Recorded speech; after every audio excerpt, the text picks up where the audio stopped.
வணக்கம். வாங்க. இன்னைக்கு நாம ஒரு ஒரு வித்தியாசமான கதைக்குள்ள போகலாம். யோசிச்சு பாருங்க. ஒரு நாள் திடீர்னு நம்ம வானம் திறக்குது. ம். நாம இந்த பிரபஞ்சத்துல தனியா இல்லேன்னு முறையா புரியுது. மன்ஹாட்டன் நகரத்துக்கு மேல பெரிய பெரிய விண்கப்பல்கள் மிதக்குது. அப்போ நம்மளோட அன்றாட பிரச்சனைகள்லாம் எவ்வளவு சின்னதா தெரியும் இல்லையா? ஆமா. ஆனா இது வெறும் ஒரு ஏலியன் படையெடுப்பு கதைன்னு மட்டும் சொல்லிட முடியாது. அப்படியா? சொல்லப்போனா இது மனதளவுல உடைஞ்சு போன சில மனிதர்கள், ஒருத்தர் ஒருத்தர் சுத்தமா பிடிக்காதவங்க, எப்படி ஒன்னு சேர்ந்து நம்ம எல்லாரையும் காப்பாத்துறாங்கங்கிற கதை. ஓ, யார் யார் அவங்க? ஒரு உளவாளி, அப்புறம் 70 வருஷம் பணின்னு உறைஞ்சு போன ஒரு சிப்பாய், தனக்குள்ள இருக்கிற ஒரு மிருகத்தை கட்டுப்படுத்த போராடுற ஒரு விஞ்ஞானி. இதுல ஒரு கடவுளும் இருக்காருன்னு கேள்விப்பட்டேன். ஆமா, இன்னொரு உலகத்திலிருந்து வந்த ஒரு கடவுள். இவங்க எல்லாரும் ஒரே ரூம்ல இருந்தாலே பெரிய சண்டை வந்துடும். ஆனா விதி அவங்கள ஒரு குடும்பமா மாற வைக்குது. சுவாரஸ்யமா இருக்கு. அப்போ இந்த கதையோட ஆரம்பம் பூமியில இல்லையா? இல்ல, இது விண்வெளியோட இருட்டுல தொடங்குது. லோகின்னு ஒரு இளவரசன். ம்ஹும். அவனோட அண்ணன்கிட்ட ராஜ்யத்தை இழந்தவன். பழிவாங்கணும்னு ஒரு வெறியில இருக்கான். அப்போ ஒரு மர்மமான உருவம் அவனுக்கு ஒரு ஆஃபர் கொடுக்குது. என்ன ஆஃபர்? சிட்டாரின்னு ஒரு பயங்கரமான பூச்சி மாதிரி ஒரு படை. அதை உனக்கு தர்றோம், பதிலுக்கு நீ பூமிக்கு போய் டெசராக்ங்கிற ஒரு பொருளை எடுத்துட்டு வரணும்னு. டெசராக்டா? அது என்ன அவ்ளோ முக்கியமான பொருளா? அது சாதாரண பொருள் இல்ல, எல்லையற்ற சக்தி கொண்ட ஒரு நீல நிற கனசதுரம்.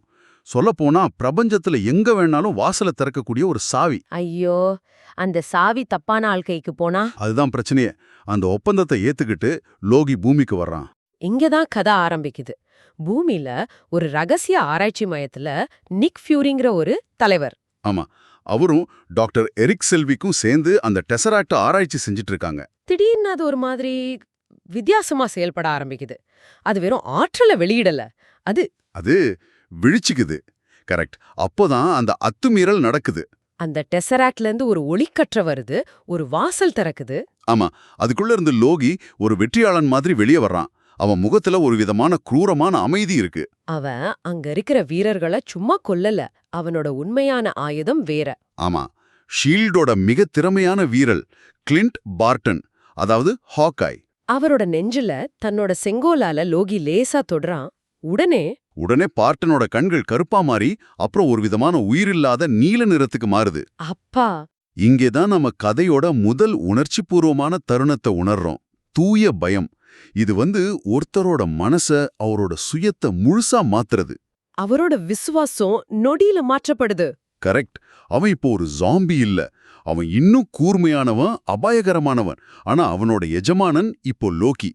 டாக்டர் செல்விக்கும் இதே கதிதான். நினைச்சு பார்க்கவே பயங்கரமா இருக்கு. இப்ப லோகி டெசராக்ட திருடிட்டு அந்த இடத்தையே வெடிக்க வச்சுட்டு தப்பிச்சிடுறான். இப்போ நம்ம கிட்ட இருக்கிற பெரிய பிரச்சனை என்னன்னா, வில்லன் கையில பிரபஞ்சத்தோட திறவுகோல் இருக்கு. அது மட்டும் இல்லாம நம்மளோட சிறந்த வீரர்களே நமக்கு எதிரா திரும்பிட்டாங்க. ஆமா, இப்போ நிக் ஃபியூரிக்கு வேற வழியே தெரியல. பல வருஷமா கைவிடப்பட்ட அவெஞ்சர்ஸ் முன்முயற்சிங்கிற திட்டத்தை தூசு தட்டி எடுக்கிறாரு. ஆனா இந்த டீம்ல சேரப் போற ஆட்கள் யாரும் உலகத்தை காப்பாத்த ரெடியா இல்ல. அவங்க எல்லாரும் தொலைஞ்சு போனவங்க, தனிமையில இருக்காங்க. ஆமா, முதல்ல நடாஷா ரோமனோஃப், பிளாக் விடோ, கொல்கத்தால ஒரு பழைய கட்டடத்துல அவள ஒரு சேர்ல கட்டி வச்சிருக்காங்க. பார்த்தா அவ ஏதோ பெரிய ஆபத்துல மாட்டிட்டு இருக்கா மாதிரி தெரியுது இல்லையா? ஆமா, ஆனா ஏஜென்ட் கோல்சன் ஃபோன் பண்ணி பார்டன் பிடிபட்டுட்டான்னு சொன்னதும் அவளோட முகபாவனை மொத்தமா மாறுது. அங்கதான் நாம ஒரு பெரிய ஆச்சரியத்தை சந்திக்கிறோம். அவ ஆபத்துல இல்ல, அவதான் அங்க எல்லாரையும் கட்டுப்பாத்துல வச்சிருக்கா. நொடியில அவள கட்டி போட்டவங்கள அடிச்சு வீழ்த்துறா. அவளோட நோக்கம் தேசப்பற்று இல்ல, அது தனிப்பட்டது. பார்டன் ஒரு காலத்துல அவளை காப்பாத்திருக்கான். இப்ப அவனுக்கு ஒரு கடன் பாக்கி இருக்கு, அதை காப்பாத்த வர்றா. அடுத்து அவளோட வேலை யாரும் சந்திக்க விரும்பாத ஒருத்தரை டீம்ல சேர்க்கறது. Bruce banner? ஆமா, அவர் இந்தியால ஒரு குடிசையில நோய்வாய்ப்பட்டவங்களுக்கு உதவி செஞ்சுட்டு தனக்குள்ள இருக்கிற அரக்கனுக்கு பயந்து வாழ்ந்துட்டு இருக்காரு. அந்த சந்திப்பு முழுக்க ஒரு விதமான பதற்றம் இருக்கு. நடாஷா ஒரு சூப்பர் உளவாளியா இருந்தாலும் அவ முகத்துல உண்மையான பயம் தெரியுது. அவ பேனரோட பலத்தை நம்பி வரல. இல்லவே இல்ல. டெசராக்ட வெளியிடுற காமா கதிர்வீச்சை கண்டுபிடிக்க பேனரோட அறிவை நம்பி வர்றா. இது ஒரு புத்திசாலித்தனமான கையாளுதல். சரி, இப்போ நம்மகிட்ட பயத்துல வாழற ஒரு விஞ்ஞானி இருக்கார். இதுக்கு நேர்மாறா கடமையில வாழற ஒரு சிப்பாய், ஸ்டீவ் ராஜர்ஸ். Captain America. 70 வருஷம் கழிச்சு பனிக்கட்டியிலிருந்து உயிரோட மீட்கப்பட்ட ஒரு மனிதன். அவனுக்கு தெரிஞ்சவங்க எல்லாரும் இறந்துட்டாங்க. இந்த உலகம் அவனுக்கு ரொம்ப புதுசா அந்நியமா இருக்கு. அவனோட தனிமை அசோகம் அந்த ஒரு காட்சியிலே நமக்கு புரியும். நியூயார்க்ல ஒரு ஜிம்ல ஒரு குத்து பைய அது கிழியற வரைக்கும் குத்துறான். ஃபியூரி வந்து 2ஆம் உலகப் போர்ல இருந்து அவனுக்கு பழக்கமான அந்த டெசராக்ட பத்தி சொன்னதும் அவனுக்கு புரியுது. இது ஒரு பணி. ஆமா, அவனுக்கு பணிகள் புரியும். ஏன்னா அது மட்டும்தான் அவனுக்கு தெரிஞ்ச ஒரே வாழ்க்கை. கடைசியா டோனி ஸ்டார்க், அயன்மேன், அவர் ஒரு மேதாவி, கோடீஸ்வரன். ஆனா அதிகாரத்தை துளி கூட நம்பாதவர். கோல்சன் இந்த அவெஞ்சர்ஸ் ஃபைலை கொடுக்க போகும்போது அவர் அதை மதிக்கவே மாட்டார். ஒரு பாய் பேண்ட்ல சேர எனக்கு விருப்பம் இல்லைன்னு கிண்டல் பண்ணுவார். ஆமா, ஆனா அவரோட ஆர்வம் அவரை உள்ள இழுத்துடுது. இப்ப பாருங்க, ஒருத்தருக்கு ஒருத்தர் சம்பந்தம் இல்லாத 4 பேர். இவங்கள ஒன்னு சேர்த்தா மட்டும் போதுமா? நிச்சயமா இல்ல. ஜெர்மனில தான் இவங்க முதல் முறையா மோதுறாங்க.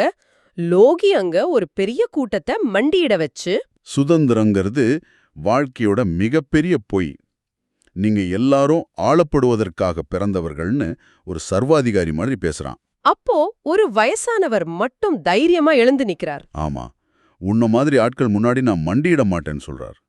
கொடுங்கோன்மைக்கு எதிரான அந்த ஒரு தனி மனித எதிர்ப்பு ரொம்ப சக்தி வாய்ந்தது. லோக்கி அவரை கொல்ல போகும்போது கேப்டன் அமெரிக்கா வந்து அந்த தாக்குதலை தடுக்கிறா.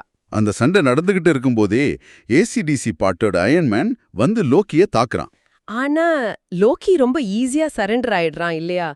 இது ஒரு பொறியா இருக்குமோன்னு ஒரு சந்தேகம் வருது. அதுதான் சந்தேகமே. அதுதான் அவனோட பிளான். அவன் தோற்கல, அவன் வேணுனே பிடிபடுறான். ஏன்னா அவனோட உண்மையான திட்டம் வெளியிருந்து தாக்குறதில்ல, உள்ள இருந்து இந்த அணிய உடைக்கிறது. கரெக்ட்.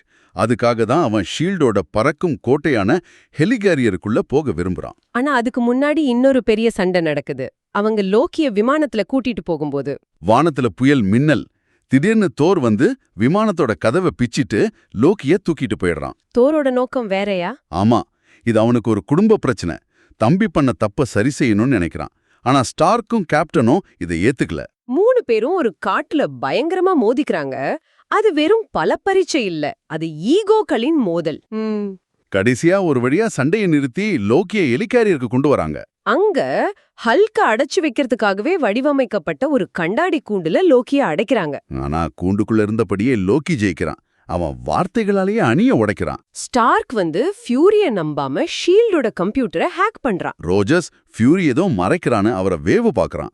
ஆய்வகத்துல இருக்கிற லோக்கியோட செங்கோல் அவங்களோட கோபத்தையும் அவநம்பிக்கையும் இன்னும் தூண்டுது. அப்பதான் அந்த உண்மை தெரிய வருது. ஆமா, ஷீல்டு வந்து அந்த டெசராக்ட வச்சு பேரழிவு ஆயுதங்களை தயாரிக்கிறாங்க. அப்பா, இத தெரிஞ்சதும் அவங்களுக்குள்ள ஒரு பெரிய சண்டையே வெடிக்குது. அந்த சண்டையோட உச்சக்கட்டத்துல பேனர் தன்னை அறியாம அந்த செங்கோலை கையில எடுக்கிறார். அந்த நொடி ஒரு பயங்கரமான அமைதி நிலவும். அதே நேரம் லோக்கியோட ஆட்கள், அதாவது ஹாக்காய் தலைமையிலான குழு, ஹெலிகாரியரோட இன்ஜின்களை தாக்குது. அப்போதான் அந்த வெடிப்பு நடக்குது. கப்பல் ஒரு பக்கம் சாய, பேனர் கீழே விழுந்து. ஐயோ!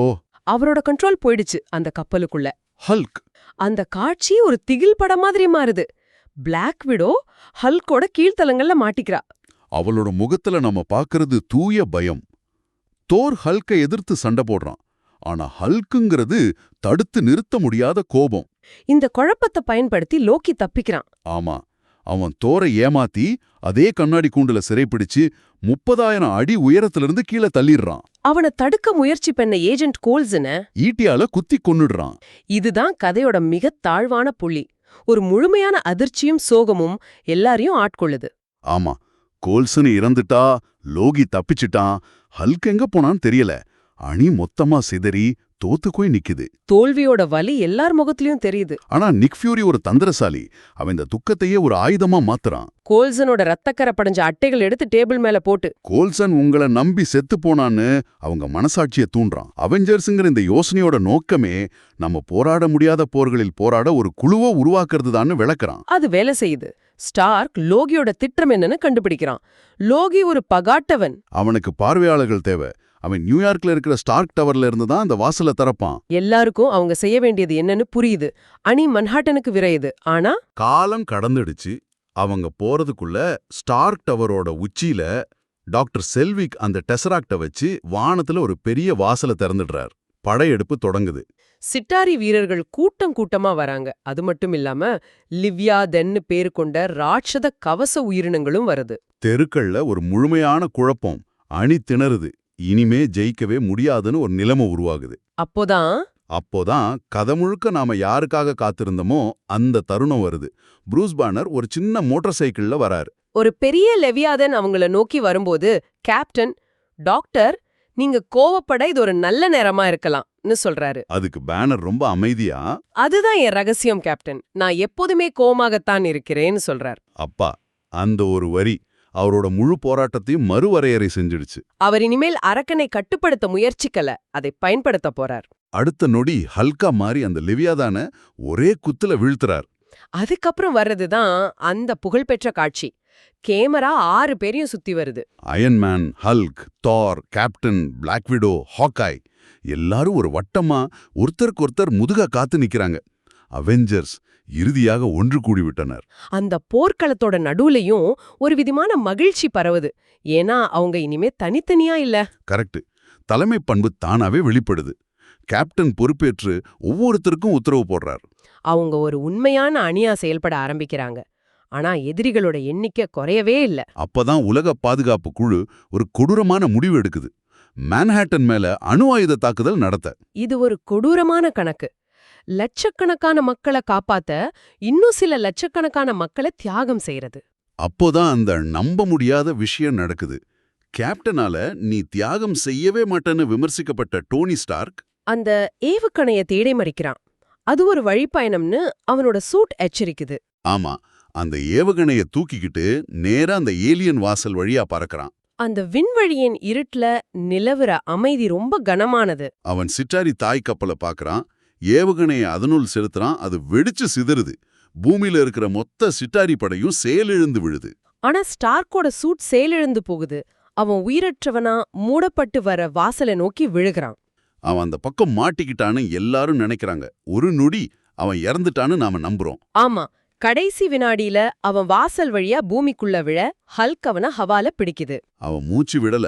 அவனோட மார்புல இருக்கிற ஆர்க் ரியாக்டர் அணிஞ்சு போயிருக்கு. எல்லார் முகத்திலையும் பேரழிவு சோகம். அப்போ ஹல்க் ஒரு மாபெரும் கர்ஜனைய வெளியிடுது. அந்த அதிர்வு ஸ்டார்க்க எழுப்புது. அவன் மூச்சு வாங்குறான். அந்த நிம்மதிய வார்த்தையால சொல்ல முடியாது. அவங்க ஜெயிச்சிட்டாங்க. இடிபாடுகள்ல இருந்து வெளியே வர்ற லோகி அந்த 6 பேரையும் பார்த்துவிட்டு அமைதியா சரணடைகிறான். படையெடுப்பு முடிஞ்சிடுச்சு. ஆனா உலகம் முன்ன மாதிரியே இல்ல. அணி பிரியுது. தார் லோகியையும் டெசராக்டையும் அஸ்கார்ட்டுக்கு கூட்டிட்டு போறான். ஸ்டார்க்கும் பேனரும் ஒன்னா கிளம்புறாங்க. அவங்க இனி நண்பர்கள். நெக் ஃபியூரி இதெல்லாம் பார்த்திருக்கார். கவுன்சில் உறுப்பினர் கேக்குறாங்க அவங்க எங்கன்னு. அதுக்கு ஃபியூரி சொல்றார், அவங்க திரும்பி வருவாங்க. ஏன்னா அவங்க நமக்கு தேவைப்படுவாங்க. தனித்தனி உடைந்த நபர்களா கதைக்குள்ள நுழைஞ்சவங்க ஒரு அணியா வெளியேறினாங்க. ஆனா கதை இங்க முடியல. அப்படியா? விண்வெளியில அந்த மர்மமான உருவம் அவனோட எஜமானன் கிட்ட சொல்லுது, மனிதர்களை எதிர்ப்பது மரணத்தை வரவேற்பதற்கு சமம்னு. அப்போ அந்த எஜமானன் திரும்புறான். அவனோட ஊதா நிற முகமும் क्रूரமான புன்னகையும் தெரியுது. போர்ல ஜெயிச்சாச்சு, ஆனா யுத்தம் இப்பதான் ஆரம்பிக்குது. இதுதான் உங்களுக்கு இந்த வாரத்துக்கான சிந்தனை.